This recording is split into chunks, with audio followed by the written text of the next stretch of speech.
Parents, I beg of you, recognize how much more relevant, important, and remarkable the women of Hidden Figures are, and share this story with your children, rather than unrealistic fairy tales that will give them a false notion that the world will magically be kind to them. We both know it won't be. Dan Hudak. Hidden Figures was an important and inspiring film, but it cannot stand alone. It is critical that we find ways to bring more projects like this to fruition, because it is one of the most powerful ways to inspire young girls to pursue STEM-related careers. Tracy Wilson-Rossman. Tan has encouraged an entire generation of Chinese American writers who we can enjoy today, and now there's a plethora of cultural groups writing about their immigrant experience. Bruna. The difference this book made for me was actually reading about Asian American people. Throughout my life and education, it was always the books about white people, but I never experienced reading about my culture until I read The Joy Luck Club. Knock. As the reviews show, these literary works have transformed many lives around us. They open our eyes to new experiences by showing us what it is like to walk in the footsteps of many minority women in history. These impactful works empower and promote the strength of women in a male-dominated society. Hidden Figures and the Joy Luck Club give women of all races valuable insight into overcoming stereotypes, realizing the struggles of defining one's personal identity, the importance of using your voice, and self-awareness of possible racial prejudices towards other groups. The movie Hidden Figures follows the narrative of 3 African-American women in the 1960s who worked for NASA as computers. It details the hardships they endure not only because of their skin color, but because of their gender. One of the women, Katherine Johnson, struggles against the discrimination of her white male co-workers as she tries to solve the math for the spaceship with the limited amount of information given to her. Dorothy Vaughan must learn how to work the IBM, something never before seen, in order to save her job along with all the other colored computer jobs. Mary Jackson has to fight the law to allow her to be the first African American at a segregated school in Virginia so she may apply for the engineering job at NASA. These 3 women set unprecedented accomplishments because they are African American women working at a predominantly male job. Tan's book, The Joy Luck Club, allows readers to become immersed in the Chinese American experience through the eyes of 4 mothers and their daughters.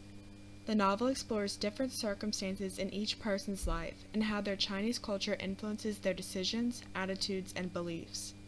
The characters constantly struggle with finding a balance between their Chinese culture and American way of life, but ultimately each person comes to peace with the fact that they must share a double face with Chinese and American features.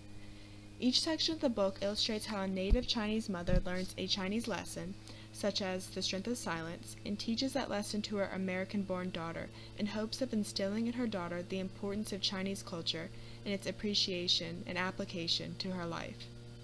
Tan explores the mother-daughter relationships and their shared connection to Chinese culture. As a young woman who wants to go into a STEM field, both of these works speak to me personally because of Marxist feminism. Marxist feminism, which is the relationship between patriarchy and capitalist means of production, can be applied to both the Joy Luck Club and Hidden Figures. My strongest role model, my mother, has told me how she has experienced firsthand unequal pay for equal work. Similarly, Lena from Joy Luck Club and her husband Harold do the same job. However, Lena notes that, quote, "We're equals, except that Harold makes about 7 times more than what I made," end quote. Likewise, in Hidden Figures, Mary Jackson experiences discrimination in the workplace. Carl Zelinsky asks her, quote, "If you were a white male, would you wish to be an engineer?" End quote. Mary replies, quote, "I wouldn't have to, I'd already be one," end quote. Despite the prejudice that she faced, Mary overcame stereotypes and fought for her right to work. She challenged the court and was able to attend engineering classes at a segregated high school. Mary's bravery in the face of discrimination has encouraged me and other young girls to stand up for their own rights. I personally saw this transformative power at the Hidden Figures seminar that we attended. A 10-year-old girl in the front row asked the panelists about being an entrepreneur, saying that she was inspired to start her own business because of the women in the movie.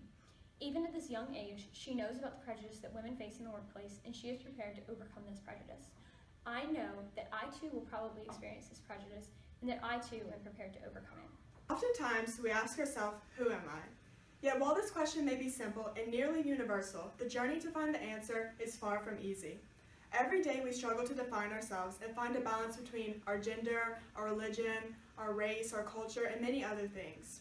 Likewise, the women of Hidden Figures and Joy Luck Club have endured these obstacles, and these works demonstrate how the human quest for identity has no boundaries. The Joy Luck Club, Linda Zhang, mother of Waverly Zhang, says, quote, "Only her skin and her hair are Chinese. Inside, she's all American made. I wanted my children to have the best possible combination, American circumstances and Chinese character. How could I know these two things do not mix?" Unquote. Here Tan shows the constant battle to identify with both cultures and the perceived impossibility of attaining that balance. Yet the novel closes with Jingmei Wu finding her long-lost sisters and explaining, quote, "And now I also see what part of me is Chinese. It is so obvious. It is my family. It is in our blood. After all these years, it can finally be let go." End quote. Tan's closing expresses the possibility of finding one's identity by embracing Chinese culture, and her work remains transformative because it gives not only minorities, but all women, confidence and hope of answering the question, who am I? The women in Hidden Figures face identity obstacles in a different way. Rather than struggling with balancing cultures, they struggle to assert their identity beneath the weight of the patriarchy. According to Millett, the patriarchy is the, quote, "male domination and power relations by which men dominate women," end quote. This domination and suppression of women, in this case women of color, masks the identity of the characters and keeps their identity hidden from society. A physical representation of this is the fact that in Hidden Figures, the black women at NASA worked in the West Wing, half a mile from the main campus in a basement of an old, crowded building. A white police officer expresses the fact that these women were hidden figures in the beginning of the movie by gazing at the ladies and saying, quote, "I had no idea they hired," end quote, pausing after his statement and implying his surprise at intelligent black women working for arguably the most important cause of the 1960s, the space race. The patriarchal burden placed on these women make them seek a collective identity that Dorothy implies when she remarks, quote, "Whenever one of us moves up, we all move up," end quote. However, the women triumph over the struggles and teach viewers, especially girls like ourselves, the importance of embracing your identity and not conforming to fit others' perceptions of you. As indicated by the reviews, this work has transformed lives by shedding light on identity struggles and empowering many young women to remain true to themselves. In Hidden Figures, Katherine Johnson has to run half a mile from her work building to the colored bathrooms for months before anyone notices that she is gone. When confronted about her frequent absences from her work, she replies, quote, "There are no colored bathrooms in this building, or any building outside the West Campus, which is half a mile away. Did you know that? I have to walk to Timbuktu just to relieve myself, and I can't use one of the handy bikes.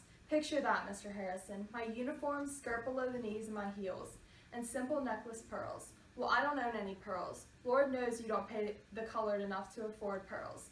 And I work like a dog, day and night, living on coffee from a pot none of you want to touch. So excuse me if I have to go to the restroom a few times a day," unquote.